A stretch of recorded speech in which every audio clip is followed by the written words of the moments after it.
You know what it is. It's Real Late Hot 97, and we've been playing for a minute now. It's been a little while. I guess like, I don't know, 2-3 months that we've been playing music from Armani Caesar. She has a project out called The Liz right now, and she joins us right here on Real Late. How are you? I'm amazing. Very blessed. You also have, as of the time that we're recording this, you also have two more features on the new Westside Gunn project. So how's the last couple of months been? I know generally for people, quarantine's been kind of trash, but for you, it feels like this has been sort of a good time. It's been lit, it's been like the best year ever for me. Like as far as like career wise, of course with everything else going on in the world, it sucks. But, for the most part, the blessings on blessings. And you've been grinding for a minute. Like it's been a decade. And tell us when things started to like actually get rolling for you. Like when did things start to change from hustling artists to something's really happening? I mean, things would happen and just like random, like when I wanted to quit, that's when I got my first placement on a Rico Love, album with Raekwon. And then I wanted to quit again. And then one of my singles ended up being on the radio. I had a single called Can't Take 'Em Back, which was produced by Mace. And I gave it to a mix show DJ. He threw it in rotation and then it ended up on the radio. And then this last time, I was negotiating deals with different companies, but it was just like I kind of felt like my style of rapping was kind of like phasing out, and what I wanted to do, it wasn't fun anymore. And then Wes, hit me and was like, yo, we looking for a first lady for Griselda, you family. I wouldn't feel right like going with anybody else, and not just because you from Buffalo and we know you, but you nice, you with us, I know that you usually do up-tempo beats, but we from Buffalo and we used to do Alchemist beats, rap over Alchemist beats all the time. So I know that you can do it, and I know that you would be a great fit. So it was kind of like a no-brainer. I signed my deal, and then even after that, as soon as I signed my deal, the whole Corona thing started, and everything shut down. So it was a weird time, but and all of that, it still has been a good time. So we just learning to dance in the rain at this point. So what was your music? I mean, I just full disclosure, I really only got familiar with your stuff on Griselda. So what was your sound like over the last several years? Because obviously Griselda has its own lane altogether, and you fit into that really nicely. But what was your style like previously? Well, I moved from Buffalo to North Carolina to go to school, and naturally the sound down here is very up tempo, very trap beats, fun stuff, club stuff. So it was more so that kind of lane.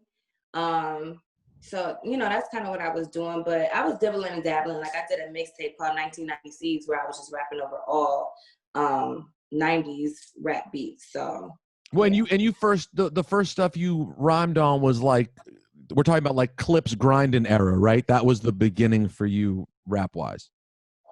A little after Clips grinding era, I would say like mixtape Wayne era. Okay, 05, 06, 07. More like 09, 10, yeah, like around that area. Like that's when I met Buff City, which was DJ Shay, rest in peace. Rest in peace. He had me, Benny, Conway, and it was like 5 other guys like in a group, and I was the only female. So how do you feel about that? Like, I was thinking about it earlier that like every girl on a label, it seems like gets first lady of. How do you feel about that being described that way / the role in general? Do you admire and love that role? Would you rather just be one of the team and not think about it? How do you sort of view that? Initially, because when I was like 16, 17 years old, I was in a group with all of these guys. It wasn't about me being female because I had no female artists to kind of compare myself to in that studio or even in my town. So it was more or less like I just was rapping to be the best rapper. I was just trying to get my verse on the song, and I wanted it to be the first or the closer. So I really wasn't like so like caught up on the whole like female first lady type thing. It really wasn't like a thing to me, because I feel like that kind of can make females lazy, because you already feel like you're the wild card. You already feel like whatever you're gonna say, people gonna pay attention to. And it's like, no, I still wanted to push my pen, and I wanted to be as good as, if not better than, the males that I was rapping around. And, you know, Conway and Benny, they some spitters. Like, I couldn't play. I had to push my pen. So. Well, yeah, that's one of the things that sort of stood out, I guess. When I first saw you, I thought brand-wise you seemed really interesting, because we're not accustomed to seeing you either, and I know there are exceptions, because clearly Kim was hardcore at one point, like underground, and same with Nicki when she was mixtape Nicki. Definitely. We have grown accustomed to that. When you see a woman rapping and it's over super hard beats and the content super hard, brand wise, they may not be name brand in style, sex symbol in look, you know, like those things are usually separate, where it's like, if you're a backpacker, you're wearing a hoodie and you're not worried about how you look. And if you're worried about how you look, you're commercial. Is that sort of intentional, that you're occupying this sort of hybrid space? Definitely. And like I said, just going back to what I said before, as far as like not being inspired, I don't feel like that was represented. Like you said, you either had to, you know, look a certain way and rap hard, or, you know, if they expected you to look like a IG model or whatever, then you was rapping like, you know, a different way. And for me, it was just like, I feel like as a woman, we all have like different moods, different styles. You know, you can feel like a city girl, you can feel like Remy Ma. It just really depends. And, you know, that's just me and my lifestyle. It's like, you know, so me going into this Griselda sound, I wanted to take on female issues. Like, so on the Liz, I am very much talking about my time dancing in a club, or dealing with guys, or breakups, or, you know, makeups and meeting a new guy. But you're seeing it from a male lens, so that they can kind of digest that and understand that. Because like I say all the time, I tell people all the time that try to like knock strippers, it's like the strip game and the rap game, or not the rap game, but the street game, are directly parallel. Meaning that when it's beef in the clubs, is 9 times, or it's beef in the streets, is 9 times out of 10 beef in the clubs. The same hustle that you have to have as a dancer, you have to have that in the streets. You know, it's kind of like the same work, and people discredit it because, you know, one is more so female based and the other is male. But I think that in a sense, you know, we all doing the same thing. And I'm just trying to make sure that as a female, I can, you know, paint that picture a little bit differently. So can you tell us a little bit about DJ Shay? I mean, we've only kind of, you know, a lot of people in the mainstream have only gotten to really know about him since he passed, sadly, a couple months ago. But he was such an important piece of the Griselda puzzle. So can you tell us a little bit about how you met him, what he was like, sort of the role he played in your guys' lives? Tell us a little bit about DJ Shay. So I met DJ Shay, I was like 16, 17 years old. I found a flyer for Bus City Studios, which was the studio that he owned, for $400 for 10 hours. So I was like, okay, boom. I never rapped in a real studio before. I'm like, I'm about to go in here and give me some studio time. I walk in the studio, and Benny is with some girl writing like a rap for her over this beat or whatever. So I was waiting for Shay to come out of the back so he could tell me about the studio time, I could book it, whatever. And in the midst of that, he was taking forever. So I ended up writing to the song that Benny was helping this girl write to. And, you know, to make a long story short, they heard me, and Benny introduced me to Shay and was like, yo, she's nice. And it was like up from there. And like from then on, like he believed in me. He, you know, gave me my name, you know, just in helping develop me as an artist. And he always just was there, like, you know, as far as like me as a female being around all of these guys, he was always like that father figure, you know, making sure that I was serious about it and putting in work. You know, with Conway and Benny, you know, he was like their father figures, and all of the, you know, the crazy stuff that they've been through, you know, boosting their confidence when Conway got shot and, you know, really didn't want to do music anymore. Like, Shay was the one like, you know, on him like, yeah, nah, like do this or like kill this. Like, so he was very influential in everything. There would be no Griselda if it wasn't for DJ Shay. So how crazy, I mean, how shocked were you guys by his passing? And like it must be it's such a weird time with everyone being, you know, in COVID and somewhat in lockdown. How have you just handled it? I mean, that seems like you guys have so much exciting stuff going on. Conway drops his Yeah. official debut. You drop. Gunn drops his major label debut today. So all this massive, Benny's about to drop. All this massive stuff is happening for the crew, but at the same time, you guys just went through a tragedy, and you hear Shay's voice and mentions through on all the projects. But yeah, just how have you guys been coping with that, sort of emotionally and mentally, together, separate, etc.? I mean, it hasn't been easy. You know, I didn't even know that Shay was sick. So like his, you know, passing came as like a complete surprise to me. And it came like 2 days before I was initially supposed to drop the Liz. And, you know, it was over for that. Like I, you know, actually needed a time to grieve. And I just didn't feel right dropping it then. Like I just, as a family unit, because Griselda is very much like a family unit, figuratively and literally. And, you know, it just didn't seem right. But I feel like, you know, moving forward, he definitely like would want us to keep grinding and keep moving, because that's what he was about. Like he didn't let, you know, Conway stop when, you know, he got shot. He didn't let Benny stop when, you know, his vocal cords was, you know, like gone. Like it was really like he just wanted our city to win, and it was bigger than him. He knew that from the beginning. So I mean, it's tough, but we know that like he's looking out. He's still, you know, up in heaven somewhere DJing, going crazy, like, you know, and he would want us to like still win. You know, all of his work would be in vain if we just said like, fuck it, we're not doing it anymore. All right, we're gonna play a couple joints off the Liz. We'll play I want to play the Liz, and we'll play Simply Done with Benny the Butcher and DJ Premier. Armani Caesar's here. It's real late on Hot 97. Yeah.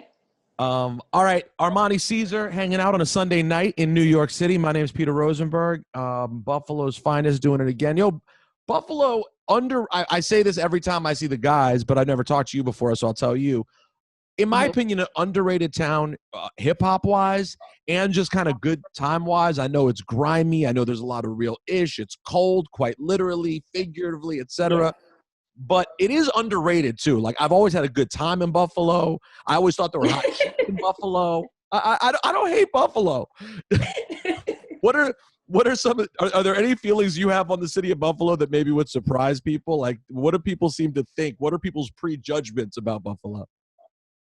I mean, when I moved to North Carolina, they thought that Buffalo had cows and, you know, all type of like country stuff. And it's like, no, like nothing of the sort. I feel like we got the best food. And then, you know, it's kind of like that weird silent beef between people that's from the city and people from Buffalo too, because they like, oh, well, you're not from New York. Like, you're not from New York. And, you know, it's that whole thing. But I think Buffalo got so much talent, and you know, it's just a great place to like, you know, be from, I would say, just because you get a different kind of grind than you when you're from Buffalo. You learn how to hustle, you learn how to, you know, beat the odds, because it's not really too many opportunities.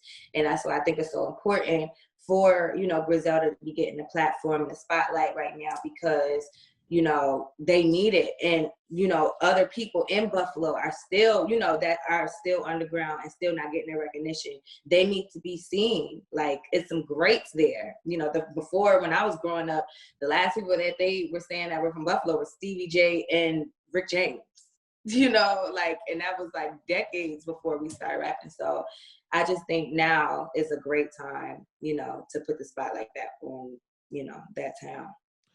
Do you, as you started seeing things unfolding for Griselda, like I imagine you kind of got to start licking your chops about like what's possible for you. I mean, you know, the guys have been on records with Marshall. I mean, these guys have done they've been on, I mean, Slick Rick's all over the new Westside Gunn project. I mean, they've gotten to really live out hip hop dreams. And obviously you're the newest member of the crew, even though you've been down with them for a long time, but you're just getting to your time. So are there some goals, aspirations, dreams that you'd really like to get to and that you fantasize about, / are there any things that have been happening behind the scenes that maybe we haven't seen yet? What are some of the things you sort of imagine for your future as things kind of build? I mean, I feel like I'm living out my teenage dreams, like just being on a Primo beat, you know what I'm saying? Just Blaze records, Alchemist records, like it's crazy to me. And, you know, like more or less than anything, it's crazier that I'm getting to do it with the people that I started with, you know, like I talk to them all the time, like, yo, like, you believe this? Like, remember we was in the studio, we was like looking crazy, broke, you know, but still grinding. Like, the time is now. I think I just want to continue to work with great artists, great people, you know, all of the legends, you know, producer wise, like I want to work with Pharrell, I want to still work with Dre, I want to work with Tim. Like, I want to work with like them, like heavy hitters, not just because they were legends, of course, but also because I feel like Griselda is making it cool again to rap on that sound. You know, I feel like everything was starting to sound the same, at least to me, in a sense, and that's like not no diss to anybody or whatever, but I think that, you know, it's just a new renaissance of music that is emerging from, you know, this movement. And I'm just excited to see where that goes. I'm excited to see, you know, even like people that you would normally see rapping on, you know, like boom bap beats, maybe like making that transition and stuff like that. And just pushing in pen, you know. So No, I'm with you 100%. And so let's talk about the Primo record, because that's what got me onto you. I guess Primo posted it, or I can't remember, a Gunn posted it, and right away I was kind of like, oh, who's this? Oh, and then you start looking into it. It actually works so beautifully. I mean, that's why you want to come out when you're introducing an artist with, if you can introduce them with a collaboration that makes sense, it will grab eyeballs. And then because the collaboration makes sense, oh, you're interested in Premiere? Guess what? You're actually going to like this artist, and you go down the rabbit hole.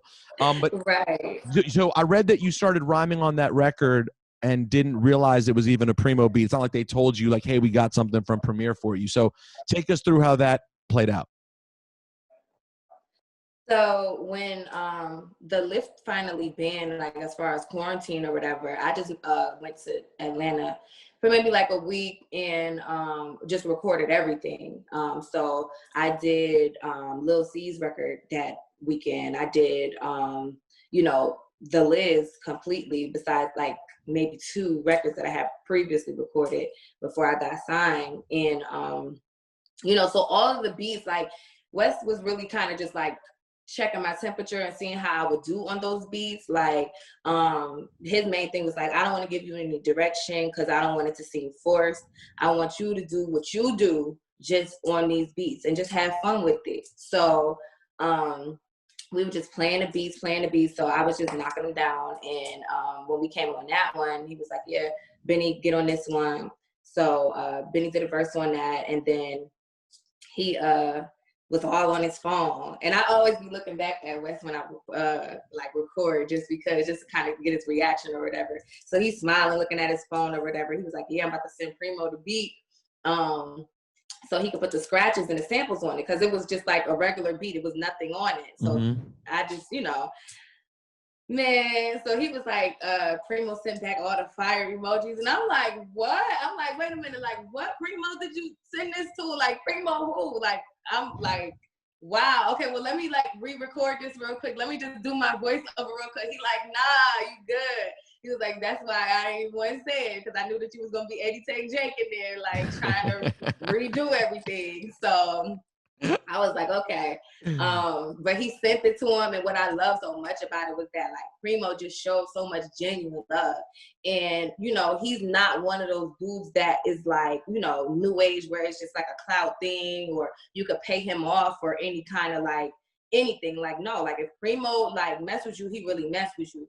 And for him to be so like supportive of this record and like spinning in on Shade 45, going crazy with the mixes and all of that, like, and really like in it and really enjoyed the record. It just meant so much to me because it's like, wow, like I grew up like watching you work with the greats, like, and I haven't seen him work with too many female artists, like, you know, so it's like that's just rare air, and I just thought that that was amazing, especially for it to come out so organic, like, you know. And it feels vintage Primo, yet it feels new, and it feels I really like. I know this. It's almost like trite to say this, like especially for someone who's as big an underground nerd as me, to be like, you know, I really like DJ Premier and Griselda, but I have to say, of all the Griselda stuff I like, you know, the Primo stuff in a weird way is almost underrated, like how well it's worked, because we know Al, we already know the Al and Griselda thing just works. Like that's a known thing. Al kind of works well with every new artist. Like that's just Primo really though, I feel like the bag he's been in with your record, with Sean versus Flair, it's really been dope. Have you do you ever have any frustration? Like one sort of behind the scenes things about women in hip hop is that there is money and time required of women in the game that men don't need to deal with, because the world we operate is such that women need to have your look and everything being right. Like even for you to look the way you look during this interview means you can't roll out of bed and be like, all right, and look like a complete bum. Rap dudes, it's expected you could throw on a hoodie, doesn't matter at all. And so I've actually seen women in the game who were dope and talented, but they weren't able, they didn't have the means or the people around them to be able to, you kind of need to have a team and be able to like put it all together. Can you take us through what that process is like? And is it ever annoying? Because like you're just a rapper like everybody else, an MC, but at the same time, in order to really give yourself the best push possible, it does require, for better or for worse, this other sort of work. Well, I would say, because me and Wes, we go back and forth like brother and sister all the time. Like he called me the biggest brat ever. Like, but here's the thing. The great thing about not being put on so early is that like I had to groom myself in grinding to learn how to do my own hair, to learn how to do my own makeup, to learn how to style myself, because, you know, before I got signed to Griselda, it was all me. Like, so I was funding everything and I was making sure that, you know, I had to look the part because I couldn't afford to do that, you know, at the time. So now it's like, I may get a makeup artist. I may not get a makeup artist because I could beat my own face. You know, I know how to lay them lace wigs just in case, you know, somebody can't make it or acting funny or something like that. And I think that that's the beauty. I think that that's why it was so in alignment that, you know, even though it took me a while, it happened organically and it happened now because, you know, we saving a lot of money. Yep. And, you know, even if we do, like, you know, for this last project, we did, you know, go out and get all of that stuff. But it was more or less like, now I'm in a position, I have a business. So I don't have to go knock on nobody's door when it's time to pay for something. I'm just going to pay it myself.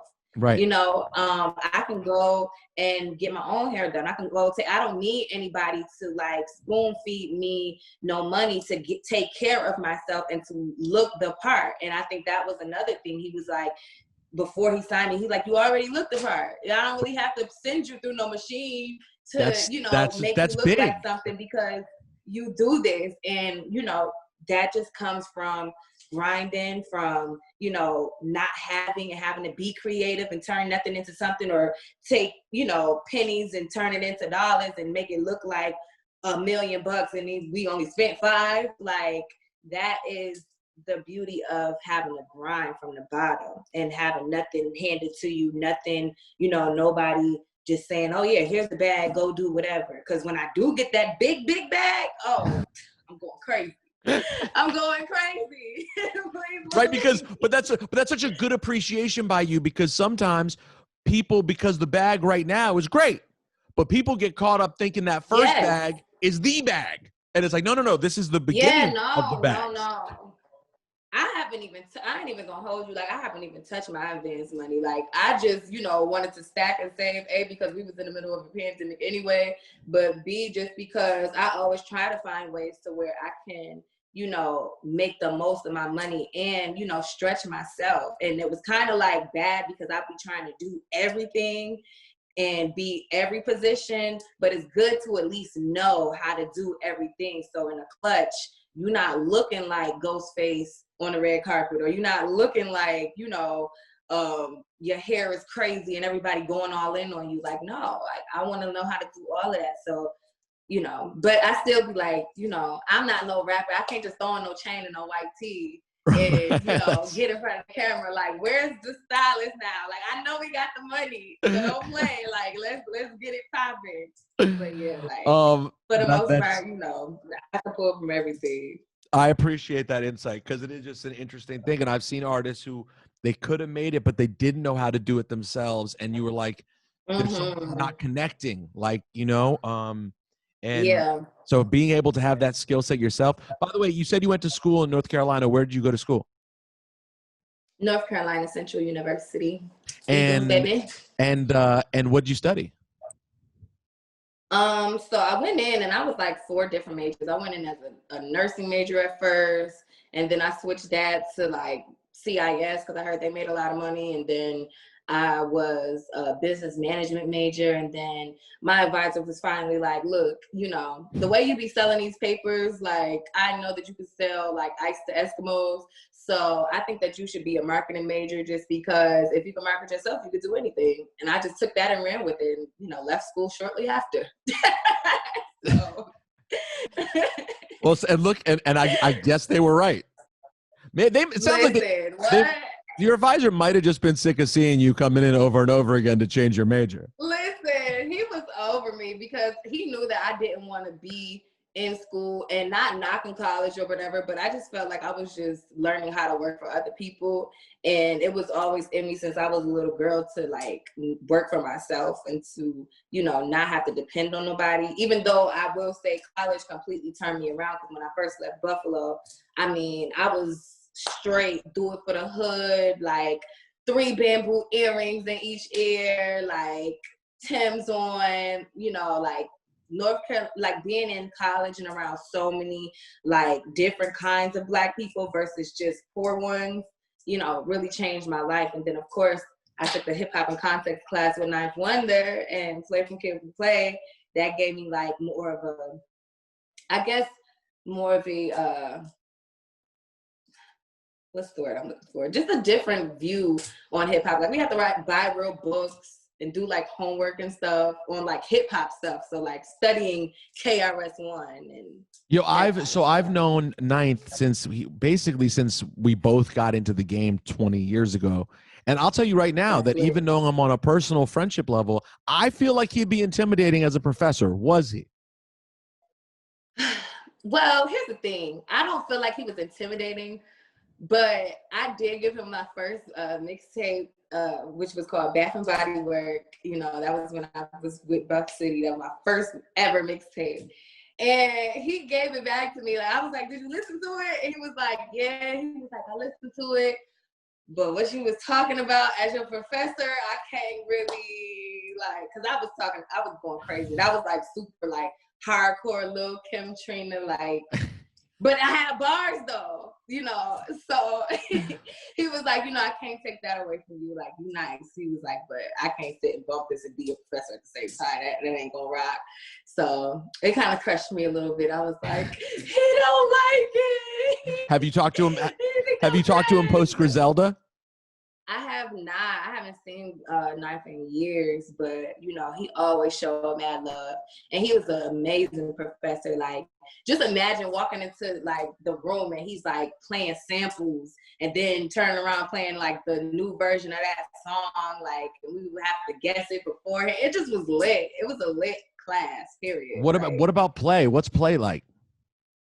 Play is super cool. Like, he literally acts like the play that you see on House Party, like super smooth and stuff. He used to be like, "You remind me of Pep. You remind me of Pep." And I'm like, "What?" So I remember we had a class project. We had to do like a performance of, I don't know, something. And me and this girl was like salt and pepper. It was cute. But he was real cool, you know, but they were serious about it. Like, they were nice, but they were also big on like pushing the agenda, which was actually learning about music and not was it just this two different class? It's two different classes, 2 different semesters. No, it was one class. They were both teaching it. Wow. So like you had like one on like the music side, you had one on more like, you know, doing the research, and we had to write papers. We had to come to school every day or class every day with like a report on like general events revolving around hip hop and stuff. Like, it was real. It was a real class. Yo, that is interesting. I'm kind of jealous. I'm kind of jealous. That's amazing. And they ended up ending the class. That's crazy. Oh, really? It's not happening right now? I didn't know that the class wasn't going on. No, I don't think they have it anymore. On the flip side, though, there are hip hop classes though at a lot of universities now. Like, I think that has been picked up in several places. True. So like that is a bummer though. I didn't realize that. But yeah, I know it's like I know Harvard's done several stuff and like guest speakers, but I know that there's like classes too. It's so different. It's in '97 that was not happening when I went out to Maryland. Armani Caesar's her name. The Liz is the project. Griselda is the label. You're dope. You're charming, and you're a great MC. And I'm glad to have had you on. I'm glad you're in the game. So we'll be hearing a lot from you, I'm sure. Thank you so much, and you definitely will.